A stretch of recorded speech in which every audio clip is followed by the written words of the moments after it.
Hey, what's up, guitar peeps? My wife is learning this song, Underdog by Alicia Keys, to do a cover video for YouTube, and she was needing a little help figuring out the feel and the voicings for the chords and stuff like that. So I figured since I was learning it, I may as well share it with you guys. This is a really cool song. I like it a lot more than I realized I did when I first heard it. And it brings up two really important points or topics of playing. The first topic is just a swung 16th note feel like this,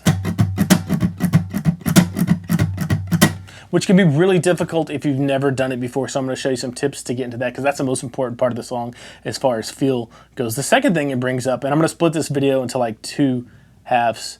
The second thing it brings up is, does it bug you that tabs aren't accurate online? And I'll teach you the song first, and we'll address that more at the end of the video. But leave that in the comments below. Does it bug you that like 95% of all the tabs on the internet are at least a little bit wrong? Or do you not care? Do you just want to get mostly the gist of the song, then the rest of it not being accurate you're okay with? Let me know in the comments below. Also, let me know what are the songs you want to learn. Acoustic, electric, doesn't matter. Mostly acoustic lately I've been focusing on though. Before we get into this, don't forget to like and subscribe. It helps the channel out a lot. And don't forget that the tab and the jam track actually for the song are available for you at natesavage.com. So like I said, the swing fill, 16th note swing fill with your right hand is the most important part of the song. If you have that right, you can, it doesn't really matter if you don't have the exact voicings down, unless you just want to be a guitar snob, right? So the way you go about doing this is, first off, it's not a straight 16th notes like 1E and a 2E, That's the last thing you want for the song. That'll make it really square and the feel won't be right. So let me show you what that'll be like. I am going to put just regular 16th notes on at 90 beats per minute. That's way too fast. 90, yeah, it's 90. This is what you don't want.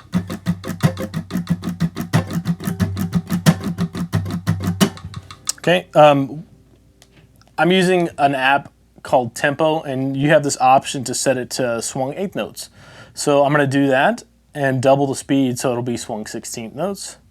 So we'll go to 180, and check this out. That's the feel you want.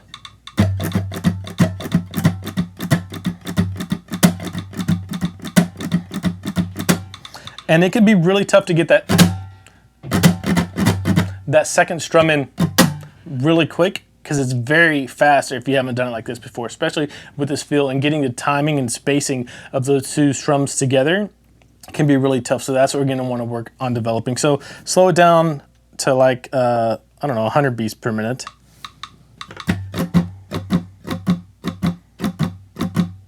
And work on it there.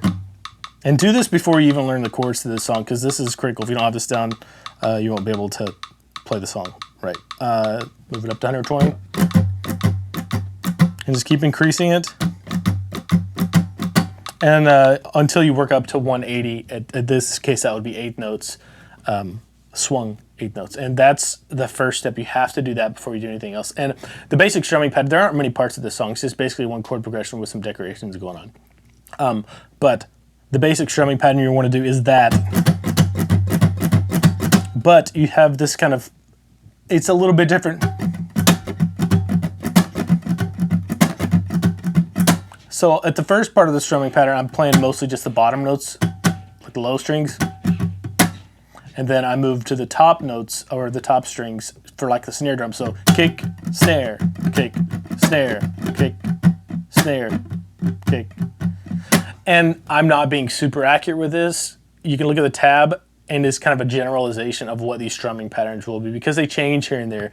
There's a lot of feel in this song. It's not always super accurate or the same thing every time we play through, but that's part of the feel for the song. So the first thing you want to get down is just down, up, down, up, down, up, down, up, down, up, down, up, down. With that swing feel, low strings, high, low, high. So kick, snare. And again, it may take you a while to get this down. If you've never done something like this before, it's going to take a while, so don't be frustrated with it. Just realize that you're going to have to put in a few days with it until it starts sharpening up, until you start to get a feel for this particular type of strumming pattern. But if you get this down, the voicings you use don't matter. You can pretty much use any of the chords, as long as you're doing the right chords. I'm capo 3, so I'm going to be pretending like I'm in A minor, but really we're in key of C minor. So I'll be referencing A shapes. Okay, so the first chord is an A minor 7. So you don't play your low E string, but you kind of put that strumming pattern to this.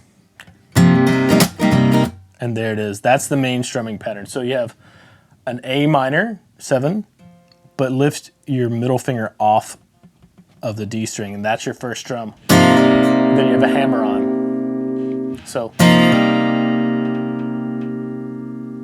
you hold that out for dotted 8th note, and if you keep your constant strumming going, you would have a down and up where you don't dig into the strings. And then you have an upstroke, and then a downstroke that's muted. So, and then you have a down, up, down, up. So that's the concert. That's pretty much the strumming pattern thing in the entire song. You can get away with just that. So down, hammer on, then an up, and then a muted down, and then an up, down, up. And just go over that really slowly. Look at the tab, be really deliberate about it, and it'll sink in. And you can just loop that over and over again. Don't worry about changing chords until you get that down.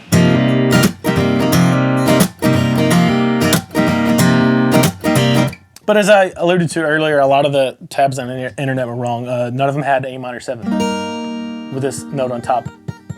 And that note's definitely on top in the recording, so just be aware of that. From there, you move to what would be like an F shape. And you have to put your third finger down on beat 3. So, and then what your shape's halfway there, this little F kind of triad shape, but your pinky stays up there on top. And you start with the same exact strumming pattern, but you have just the top 4 strings, don't strum the E or the A. And on the initial strum, again, it's a dotted 8th note. Hammer on after that. So, and then exact same strumming pattern. So that's where you're gonna lift for the F chord when it moves to it here for this. So the A minor 7 and the F together, or I guess it would be the F at 9. From there, you can either slide the chord you have here, this kind of F9, up to where you're kind of playing the same exact shape. It would be a G9. You can either slide it or just move. But you have the exact same strumming pattern twice on this chord, on the G9. So if you put it all together.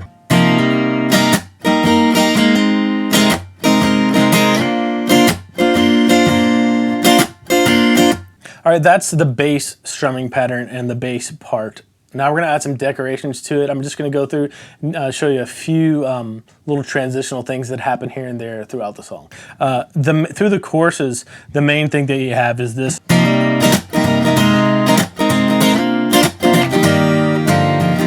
And you'll notice there, once I went up to the G, I only did the strumming pattern once. And then you have a walk down where you just go.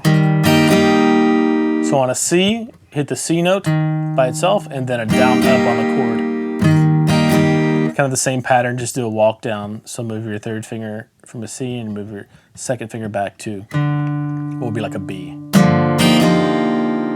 And then you just start that pattern over again. So through the chorus, you have just that over and over again.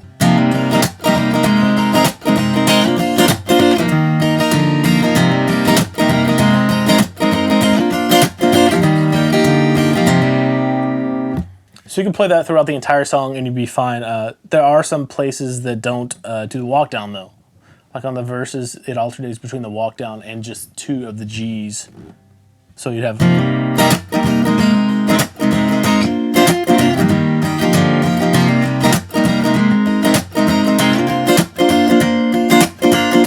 But you get the idea. Those 2 pieces kind of are interchangeable throughout different parts of the song.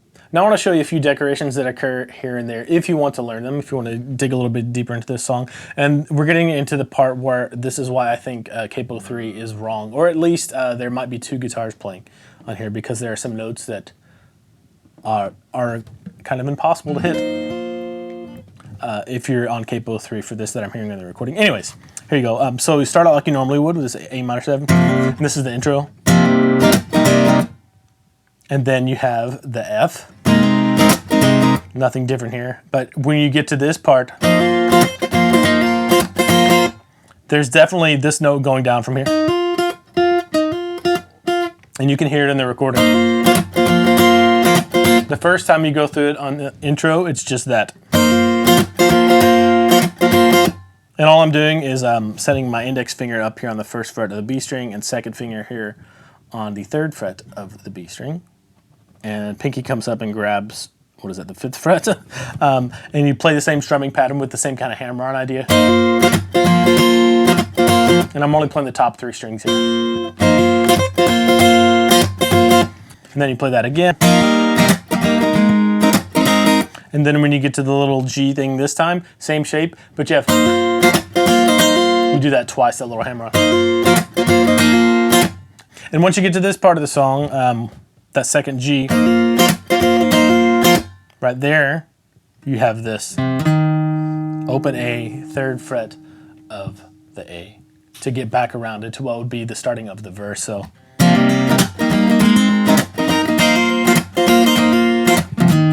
And then back to the A. That's just a little connector to get back around into it. And when you go to the verses, like it's all the same stuff, just the order changes a little bit. You start off kind of the same way you did on the main strumming pattern that we did the A minor, so. And then move to the F. And sometimes he'll do the hammer on, sometimes he won't, so he'll play it more straight, or whoever is playing guitar. And then the F, and then maybe go up to the G, and then you have the walk down, and start over again. And the second time through the progression for the verse, it's just the straight G twice. So that's pretty much it for the parts for the song. Just listen a lot, and you'll be able to learn the parts first, and then listen. You'll be able to tell which ones are coming up if you listen to the tune a lot. So the intro, guitar, the verse, guitar, first chorus, guitar, and at the end of the chorus, almost every chorus you cut out like on beat 3 to give it a rest, or on beat 1 depending on which chorus you're on, to go back into the pre-chorus. And the second pre-chorus, or it would be the re-intro in this case, after the first chorus, the guitar is completely out. From there, just play through verse 2 and go into the chorus where, into that chorus again, you lay out on beat 3 to let it go in to what will be the bridge. For the bridge, you're going to stop on beat 1 of the last measure to kind of give it a rest before you're building back into the chorus. And the same thing on the end of chorus 3, just lay out on beat 3. I think it may strum through a little bit on chorus 3. Just listen to it and you'll get a knack for it. It doesn't really matter. At this point, you have all the parts down anyways. And then you have the outro where you just play in. Of course, the jam track has all the other instruments in there, no vocals on it, but it has all the other instruments because on the outro, halfway through it, you stop and it's just piano. Okay, now for the interesting part of the lesson. Interesting to me anyways. Don't forget to go get the tab if you need it and the jam track on natesavage.com. I think everybody and their dog on the internet is teaching this like this. Right? I even looked up the performances from the Grammys on this, and that's the way that these people were playing this. And some other things, but I 100% hear this in the guitar. And you can even see on some performances they have to be playing with tracks because that note is going like this and their hand's not moving. There's nothing wrong with playing tracks, it just fills it up. They're actually playing on all the recordings I watched, but there's definitely some other stuff going on. And I think maybe when they tracked this, either they just tracked it up here with capo on the 8th fret, or they did both to give it a fatter sound. So I'm going to show you both ways to do this. This is the way I prefer to play because I think it's a lot easier. You don't have that nasty stretch back here, which is really helpful. And it just feels a lot more natural playing it this way I'm about to show you. It's, we're going to be playing it like as if we're in E minor. So it's a little bit easier to think about too. And this is why for the intro little sequence of playing I did it for both the capo 8 and capo 3 so you could see and hear the difference between them. And this is a really good lesson in ear training and training yourself to go out there and figure out songs by ear instead of having to rely on tabs that aren't always correct. And again, this is what I asked you at the beginning, but how much does it matter to you if a tab is 100% correct? Is it okay if you get the gist of the song, or do you want it to be perfect? Everyone has a different opinion on that. I've gotten to where I don't even use tabs online anymore unless it's something really out there like hardcore jazz or prog metal stuff that it would just be ridiculous, take a ridiculous amount of time to learn it. But check this out. And the timbre or the tone of the guitar leads me to believe that this is how he's playing it too. Or at least there is a guitar playing it like this. So, at least for now, there will be two ways to play this on the internet. I couldn't find anyone else even remotely touching Capo 8. But here, I'll play it for you, and then I'll let you make up your mind yourself. Worst case scenario, you pick the other way and go with it. So here it is.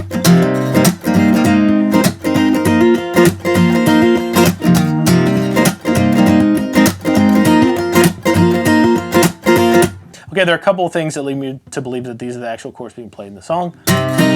First off, the chords, E minor 7, not hitting the high E string.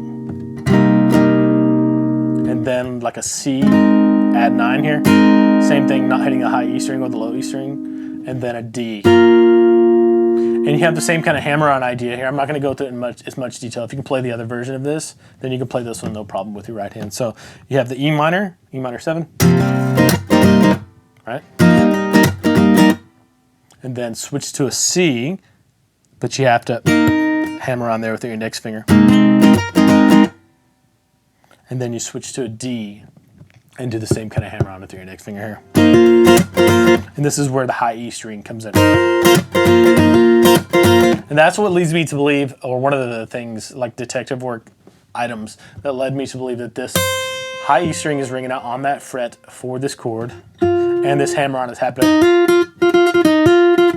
When you're doing it back here, you have to do that ugly, nasty shape, which I just don't see people doing. And you get a fuller sounding chord here. 4 notes instead of just 3.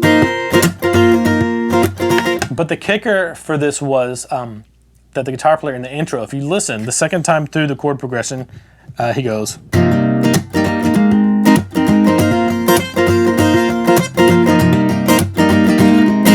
Right here, on that strum, you hear that note ringing out, that C on the high E string, and I'm like, there's no way he's playing down here and has that note fretted up here. It's just prohibitively difficult. So that's what led me to believe that. And take it or leave it.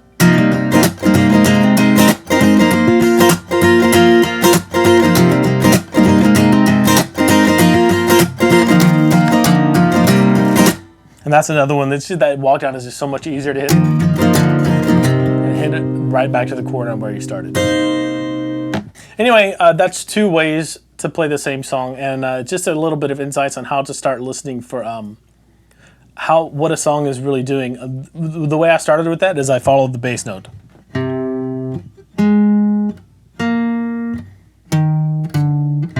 And then I followed the high note.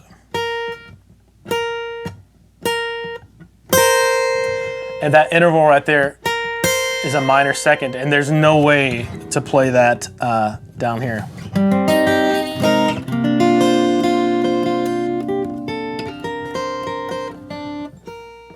Because they're right here. This note, you'd have to play up here, or you can't even do it. Let's just say it that way. So either there's 2 guitars tracked, or everyone on the internet is wrong. That's never happened. Or I could just be wrong. I could be hearing things. But go check it out. Listen to it. It's a very fun song to play. My wife's cover of it should be up in a couple of weeks. That's the wrong fret. There you go.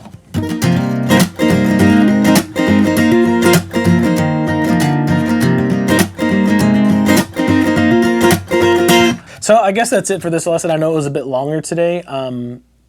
But that's okay. I wanted to get my rant in about guitar internet tabs. And let me know in the comments below, how important is it to you that a tab be 100% correct? Is it really important, or is it more of a thing like, just get me really close so I can play the song that I want to play, and I don't have to waste my time beating around the internet looking for, tabs all over the place.